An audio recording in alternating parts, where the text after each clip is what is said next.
Hello boys and girls, the new Augmentation Evoker spec is now live on the servers and it's pretty much meta for every M+ group, no matter if it's a low or a high key.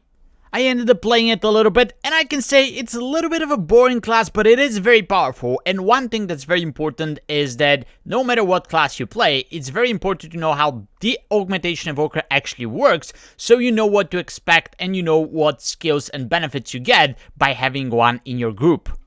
So in this video I'm going to go through the main rotation of Evoker and some of the major cooldowns that it has to help the group, but I'll be doing so from mainly the healer's perspective and how does it help the healing of the group overall, because obviously it does help the damage a lot if you look into the damage meters, although they can be a little bit misleading because the Evoker itself does not pop much on the meters, but it buffs significantly the other DPS.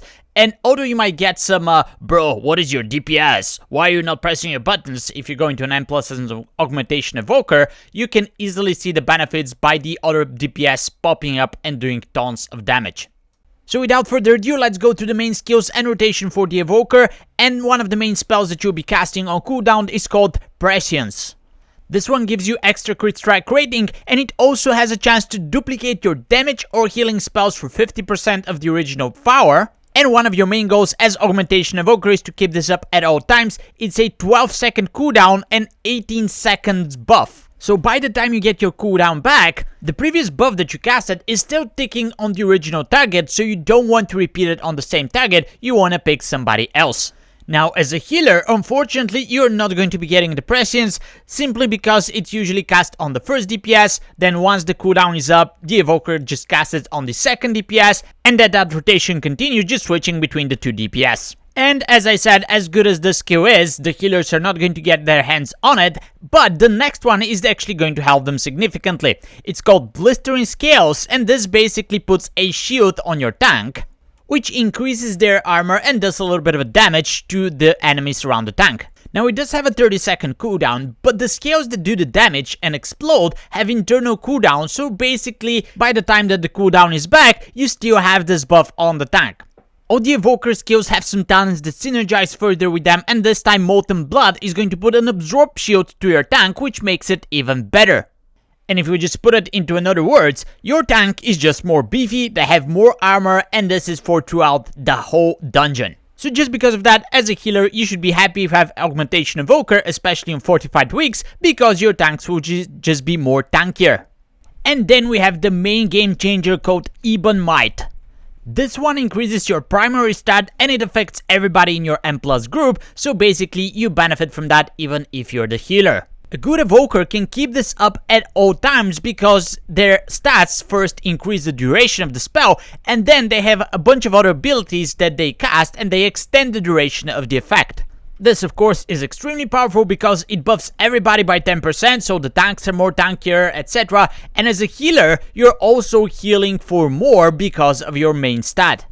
Once you cast Ebon Might, your next goal is to extend the duration for as long as possible. That means that next in the rotation you're going to see Firebred and Upheaval, which are both empower spells, and they are going to add 2 seconds to the duration of your current Ebon Might effects.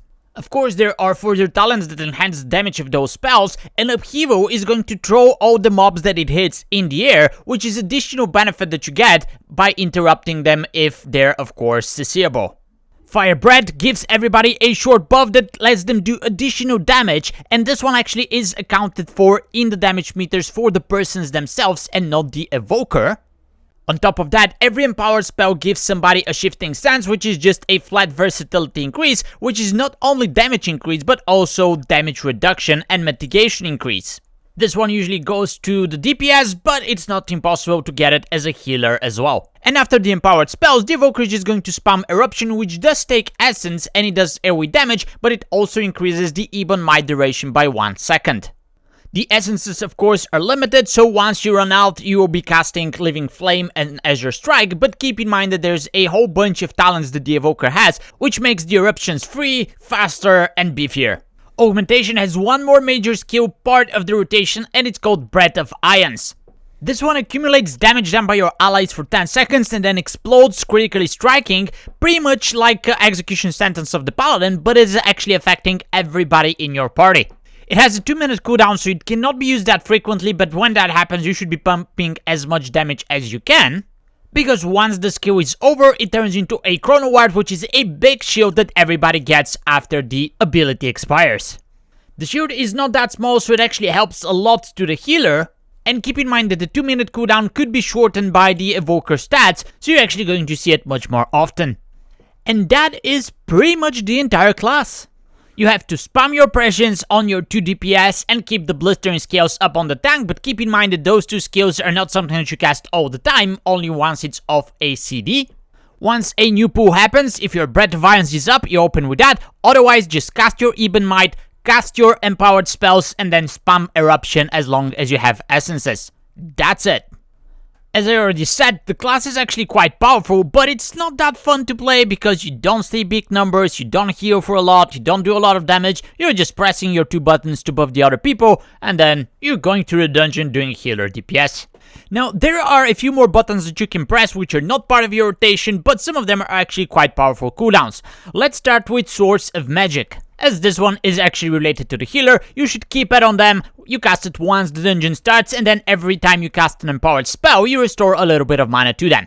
This is not very significant, although it sounds good, but most of the time you're casting your empowered spell with only 1 empowered level. As empowering them doesn't mean that they do more damage, so unless you tip the scales, you're not going to be getting much mana back from the skill. Every 2 minutes, the Evoker can cast Zephyr, which reduces area of effect damage by 20% and gives you a boost to the movement speed. This is a pretty good skill to help your healer on big boss mechanics, which do AoE damage. And even one of the Evoker personals, called Obsidian Scales, now also gives everybody maximum health. This value that you see on the screen is going to get nerfed from 16 to 10%, but keep in mind that this skill actually has 2 charges. So between that and Zephyr, the Evoker can actually give you some kind of a boost and defensive for almost every boss mechanic in a fight. And this one, you can talk to them, you can request them for a specific mechanic, and keep in mind that you're going to get the Chrono Wire shield probably immediately after the fight starts. Let's also mention Rescue, which not only can change your location, but also gives the Evoker and the ally who has been rescued a 30% absorb shield. So that's another trick to save people from hard boss mechanics. And also keep in mind that although they're augmentation spec, the Evokers still have access to their Verdant Embrace and Emerald Blossom's healing spells, which they can cast every now and then. And if it comes down to that, they can even spam Living Flame to somebody to keep them up, but don't expect any of these to be cast on demand. So on top of that, they also have Landslide and a whole bunch of interrupts and pushbacks, which makes them very powerful support class. There are some changes coming up. I don't want to call them nerfs, but they're basically nerfing the amount of buffs that you can give to other people, but buffing your own personal damage. So overall, I think they're going to stay pretty viable in the M+ scene, and my only fear right now is that they're so powerful that basically there's a spot that is now required for the support part, and that leaves only 2 spots for DPS, which is quite scary in the M+ scene, especially if you're like me and you're pugging most of your keys. Having said that though, if you're pugging, if you're running M+ keys, definitely try to get one of the Augmentation Evokers in your group. It helps everybody, doesn't matter if you're DPS, healer, or a tank. As I already mentioned, I'm not a fan of the playstyle. To me, it's a little bit boring, it's not that exciting, but if you get a chance to try it out, I would recommend for you to do so because you're going to learn much more from that different perspective running the M+ keys, which I believe is going to help you healing later on. So that's it for this video. Hopefully that is going to be helpful for you to understand a little bit better how the Augmentation Evoker works. I'll see you in the next one, and until then, good luck and happy healing.